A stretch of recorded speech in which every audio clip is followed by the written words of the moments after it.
जय हिंद। आप सभी का स्वागत है आपके अपने YouTube चैनल राहुल इंस्टीट्यूट में। दोस्तों आज की शुरू में बात करने वाले हैं क्लास 9th का चैप्टर नंबर आपका फर्स्ट पॉलिटिकल साइंस में। ठीक है, ये एनसीईआरटी बुक के अकॉर्डिंग हम लोग बात करने वाले हैं, यानी समकालीन विश्व में लोकतंत्र। यानी इस चैप्टर में जो मेनली हम लोग बात करने वाले हैं कि विश्व में जो है लोकतंत्र जो आया वो क्यों आया, मतलब बोल रहे हैं ना कि लोकतंत्र जो आने का कारण है वो क्यों आया और लोकतंत्र है क्या आखिर। ठीक है, पूरे विश्व में जो लोकतंत्र आया उसके बाद देखेंगे लोकतंत्र है क्या, लोकतंत्र जो है इसकी लाभ जो है जनता को क्या मिला। यानी इससे पहले अगर बात करें, लोकतंत्र से पहले जो है पूरे विश्व में क्या था, राजतंत्र फैला हुआ था। तो अब बात करते हैं कि ये जो है हमारा लोकतंत्र आया तो इससे जनताओं को क्या फायदा हुआ, उसने जो है लोकतंत्र की ही स्थापना क्यों की और लोकतंत्र का जो है विशेषता क्या था, गुण क्या था। अब देखिए कोई भी चीज में अगर गुण होता है तो उसका अवगुण भी होता है ना, उसका अवगुण भी होता है। ठीक है, तो वही चीज है कि लोकतंत्र का जो हम लोग देखने वाले हैं मेनली यहाँ पे क्या, तो गुण अवगुण। लोकतंत्र क्या है, लोकतंत्र जो है आने से पहले भारत की यानी कि पूरे विश्व की स्थिति कैसी थी, तो वही बोल रहा है समकालीन विश्व में लोकतंत्र। ठीक है, तो देखिए लोकतंत्र को पढ़ने से पहले, ये जो लोकतंत्र है इसको पढ़ने से पहले थोड़ा सा जो है इसके पीछे की कहानी जानते हैं। यानी लोकतंत्र भारत में पहले पूरे विश्व में जो है लोकतंत्र की स्थापना नहीं थी, बल्कि पूरे विश्व में जो है राजतंत्र था। क्या था, राजतंत्र था। और राजतंत्र था और यहाँ पे जो है राजा शासन करता था। राजा कौन शासन करता था, राजा शासन करता था। और वो जो है एक निरंकुश राजशाही शासन व्यवस्था स्थापित किए थे। कैसा शासन व्यवस्था, निरंकुश राजशाही शासन व्यवस्था। अब ये निरंकुश राजशाही शासन व्यवस्था का मतलब क्या होता है, मतलब निरंकुश राजशाही का मतलब समझिए जिसमें हम, अब राजा अगर कोई निर्णय ले रहा है, कोई नीति अपना रहा है, कोई भी नियम लागू कर रहा है, तो उस नियम का अगर जनता के प्रति कोई लाभ नहीं है, वो नियम जो है जनता के हित में नहीं है, तो क्या जनता उस पे राजा पे उंगली उठा सकता है कि आप जो ये नियम गलत लगा रहे हैं, इसको इतना टैक्स आप नहीं मत लीजिए या फिर कोई और चीज। तो उस नियम को क्या ये जनता मतलब काट सकता है उसको, नहीं, उस पे उंगली नहीं उठा सकता है। उसी को बोलते हैं हम लोग निरंकुश राजशाही, मतलब जिसमें राजा का वचन ही शासन होता है, जिसमें राजा का वचन ही शासन होता है। जैसे कि आपने बाहुबली मूवी में आपने देखा होगा शिवगामी देवी, वो कहती है कि मेरा वचन ही जो है शासन है।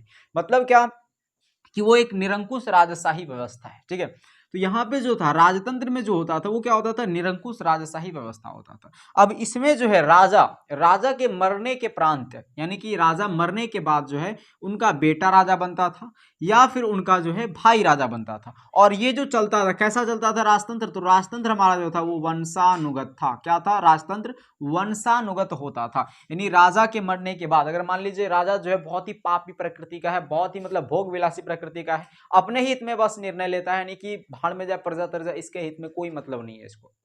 तो ऐसे राजा जो है क्या हो रहा है भाई, वहां पे जनता का शोषण हो रहा है, एक तरह से जनता त्रस्त आ गया था ऐसे राजा से। तो राजा हटाने का कोई तरीका है क्या, राजा मतलब उसको चुनाव करके हटा सकते हैं, नहीं हटा सकते। तो राजतंत्र में तो यही तो नहीं होता था। तो अब बताओ वो राजा से छुटकारा पाने का एक ही तरीका है कि वो राजा जब तक मरे नहीं तब तक वहां के जनता को, वहां के प्रजा को जो है कष्ट झेलना ही पड़ेगा। ठीक है, उसे झेलना ही पड़ेगा उस राजा को।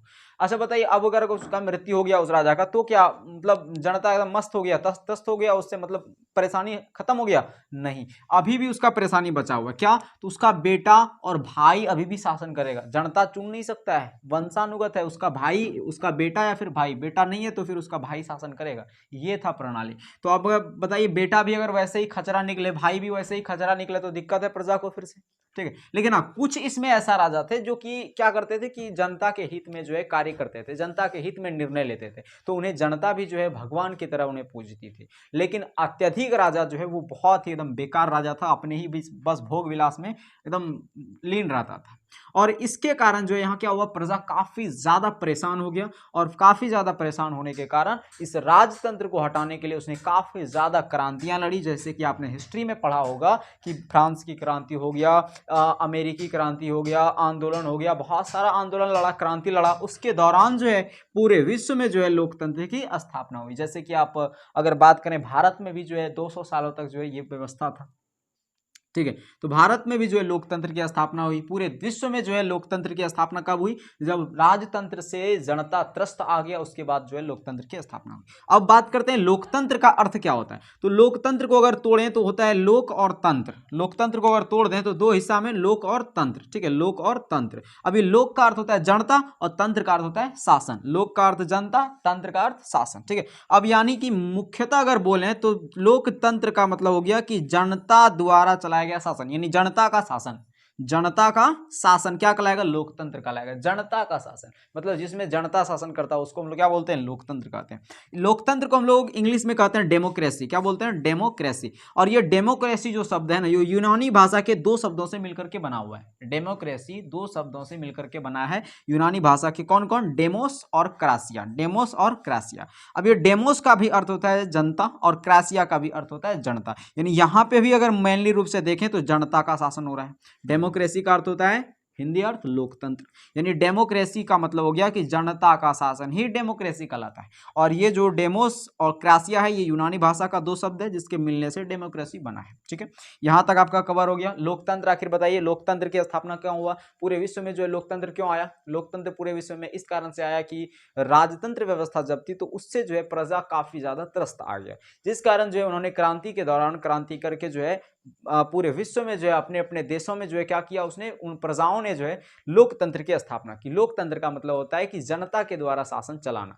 ठीक है, लोकतंत्र जो है इसका इंग्लिश होता है डेमोक्रेसी, और डेमोक्रेसी जो है यूनानी भाषा के दो शब्द से मिलकर के बना हुआ है, डेमोस और क्रासिया। डेमोस का अर्थ क्या हो जाता है? जनता, और क्रासिया का अर्थ होता है शासन, यानी जनता का शासन। अब ये लोकतंत्र के संबंध में जो है ना बहुत सारे दार्शनिकों ने, बहुत सारे राजनीतिज्ञ ने काफी ज्यादा डेफिनेशन दिया है, लेकिन सबसे जो एकदम फेमस डेफिनेशन है ना वो अब्राहम लिंकन जी ने दिया है। किसने दिया है? अब्राहम लिंकन जी। बहुत ही जो है सम्मानित व्यक्ति थे जो कि अमेरिका के राष्ट्रपति जाने जाते हैं। ठीक है, तो अमेरिकी राष्ट्रपति अब्राहम लिंकन जी ने जो है लोकतंत्र की सबसे बेस्ट परिभाषा दी थी। क्या दी थी? तो इसने कहा था लोकतंत्र जो है वो जनता का, जनता के लिए और जनता के द्वारा चलाया गया शासन प्रणाली है। लोकतंत्र क्या है? जनता का, जनता के लिए, जनता के द्वारा चलाया गया शासन प्रणाली है। मतलब मुख्य रूप से समझिए इसका, जनता का मतलब जो लोकतंत्र है, जैसे अभी अगर भारत की बात करें, हम लोग की अपनी स्थिति अगर देखें तो अभी हम लोग के भारत में कौन सा है? राजतंत्र या लोकतंत्र?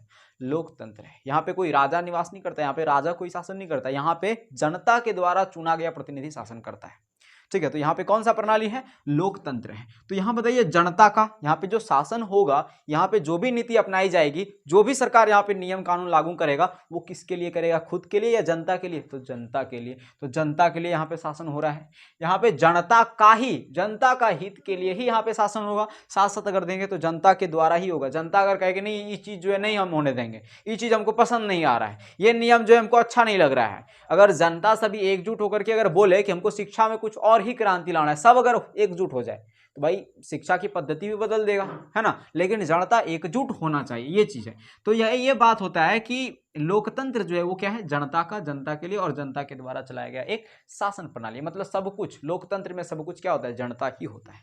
कोई क्लियर है यहाँ तक? अब लोकतंत्र को भी जो है दो भागों में बांट दिया गया है। लोकतंत्र भी दो प्रकार का होता है, दो भागों में बांटा है। एक है हमारा प्रत्यक्ष लोकतंत्र और एक है हमारा अप्रत्यक्ष लोकतंत्र। अब ये प्रत्यक्ष लोकतंत्र क्या होता है, ध्यान से समझिएगा। प्रत्यक्ष लोकतंत्र में जो है जनता स्वयं शासन करने वाला होता है, यानी प्रत्यक्ष लोकतंत्र वैसा लोकतंत्र है जिसमें जनता स्वयं शासन करता है। एक समूह बना लिया, एक समूह बना करके जनता स्वयं शासन कर रहा है, मतलब अपनी जो है व्यथाएं को रख रहा है कि भाई गांव का विकास कैसे होना चाहिए, समाज का विकास कैसे होना चाहिए, इस देश का जो है विकास कैसे होना चाहिए, सभी जो है अपने अपने राय को वहां पे रखता है।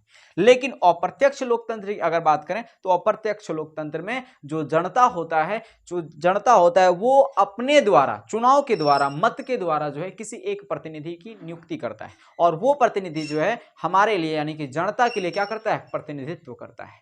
यानी एक तरह से बोले हमारे लिए नियम कानून वगैरह बनाता है, देश के विकास के लिए जो है नियम कानून बनाता है। तो उसको बोलते हैं हम लोग अप्रत्यक्ष लोकतंत्र। समझ में आ गया?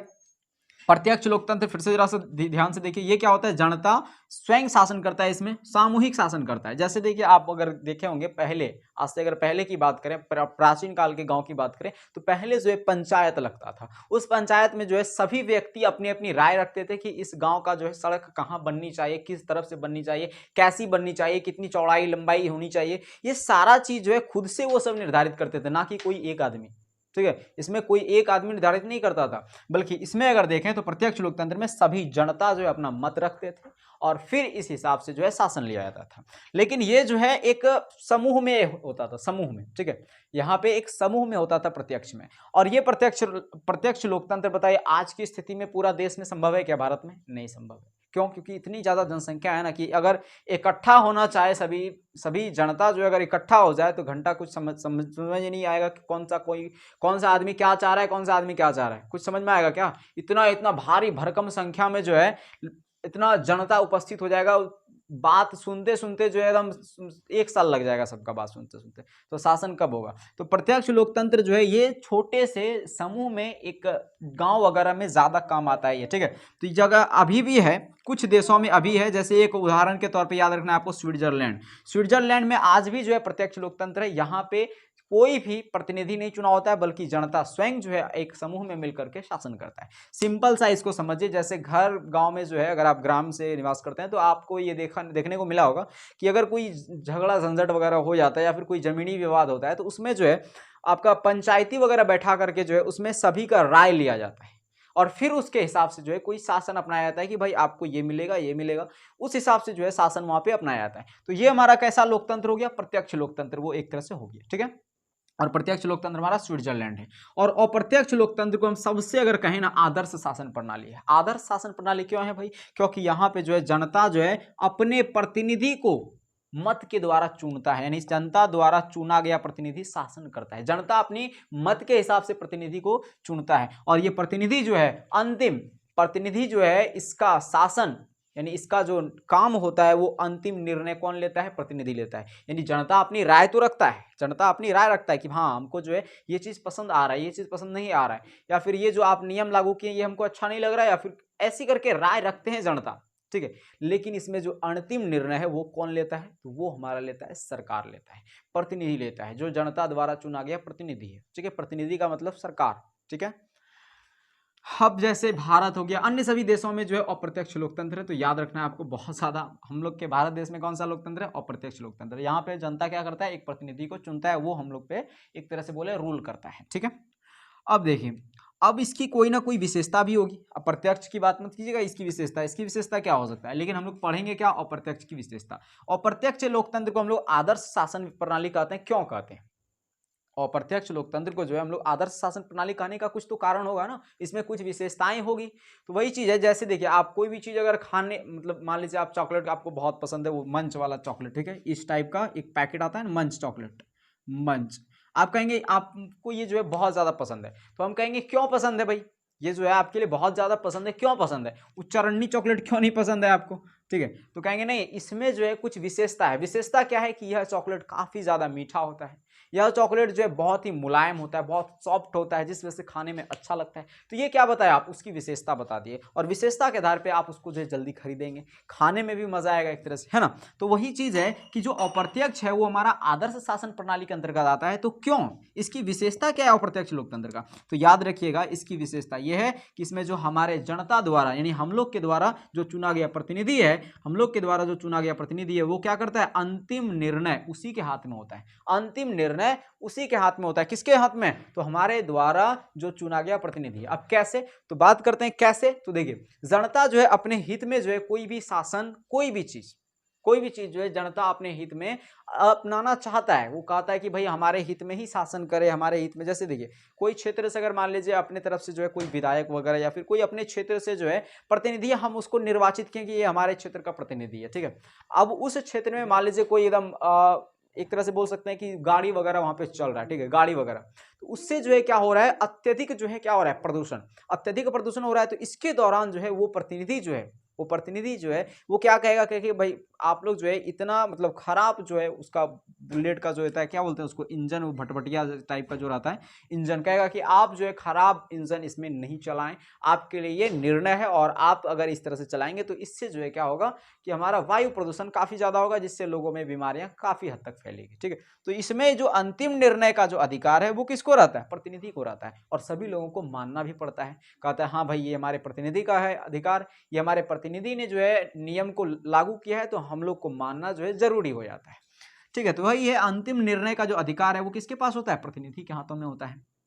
निष्पक्ष और स्वतंत्र प्रणाली, यह जो हमारा अप्रत्यक्ष प्रणाली है, ये जो अप्रत्यक्ष प्रणाली है यानी ये जो लोकतंत्र प्रणाली है, ये क्या होता है? निष्पक्ष और स्वतंत्र होता है। निष्पक्ष कैसे? अब देखिए, मान लीजिए हमें जो है किसी को जिताना है, या फिर किसी को जो है हमें चुनना है, किसी का चुनाव करना है, किसी प्रतिनिधि को जो है चुनना है।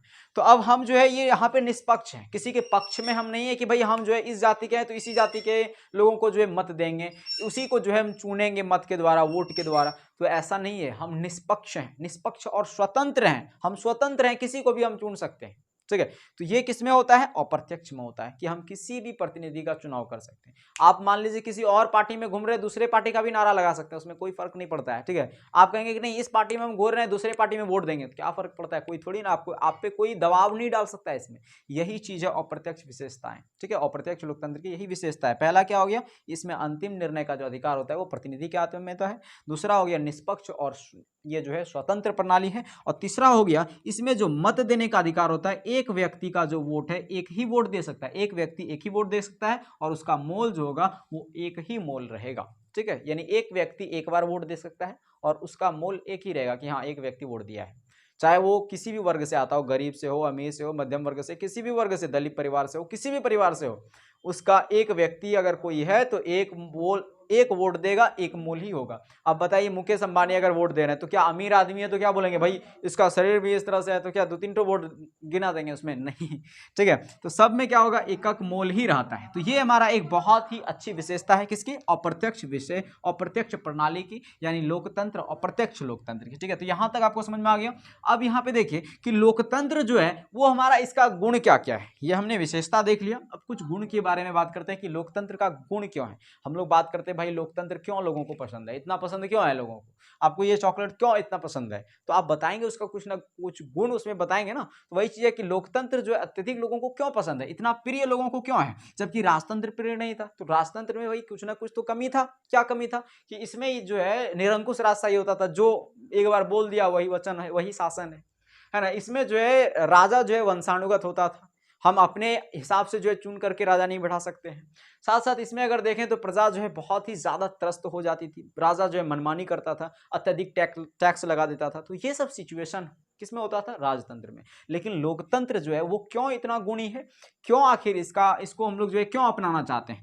क्योंकि देखिए इसमें ये जो है जनमत पर आधारित है। लोकतंत्र क्या है? जनमत पर आधारित है, यानी लोगों के मत पर आधारित है, लोगों के वोट पर आधारित है। लोग जितना ज्यादा से ज्यादा संख्या में वोट जो है जिस व्यक्ति को करेंगे, जिस प्रतिनिधि को जो है ज्यादा से ज्यादा संख्या में वोट मिलेगा, वही जनप्रतिनिधि होकर के निर्वाचित होगा, ठीक है। तो ये जो लोकतंत्र है ये जनमत पर आधारित है, यानी लोगों पर आधारित है। यहाँ पे ये नहीं कहेगा कि अरे इस बार हमको जो है सीएम बनने का मन कर रहा है, तो वो बन नहीं सकता है, ठीक है। चाहे भले कितना उच्च परिवार से आ रहा है, वो कहेगा हमको सीएम बनने का मन कर रहा है, बन जाएगा?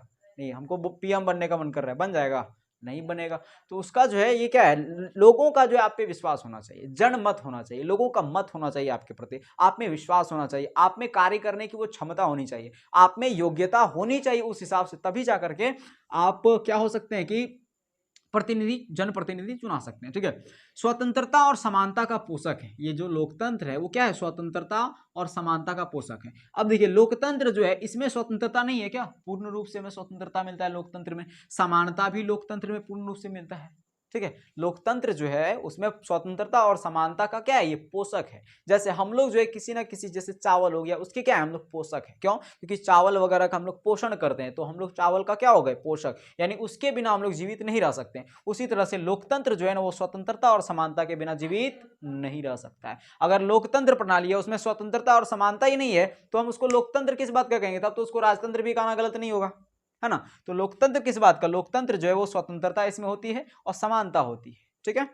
अगर देखें और तो जन कल्याण का यह पोषक है। क्या? तो लोकतंत्र जो है वो जन कल्याण का पोषक है। जन मतलब लोग और कल्याण मतलब कि उसका एक तरह से बोल सकते हैं कि उसका जो एकदम कल्याण कर देना, ठीक है। तो जन कल्याण का पोषक क्या है? लोकतंत्र लोगों के कल्याण का एक पोषक है। लोगों का कल्याण करना ही जो है लोकतंत्र का काम होता है।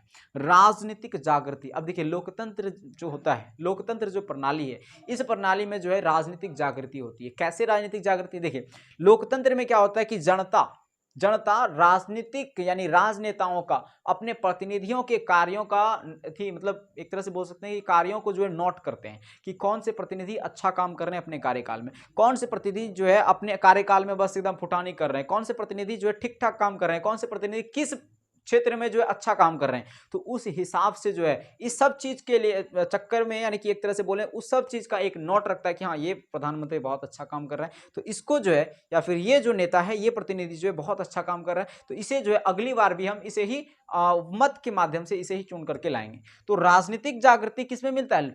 लोकतंत्र में मिलता है। लेकिन राजतंत्र की अगर इससे तुलना की जाए तो राजतंत्र में ये आप थोड़ी पूछेंगे, ए राजा क्या कर रहा है तुम, ए राजा कौन सा नियम बनाने वाला है बताओ, तो थोड़ी बताएगा वो, कभी भी खत्म कर देगा, सर कलम करा देगा वो।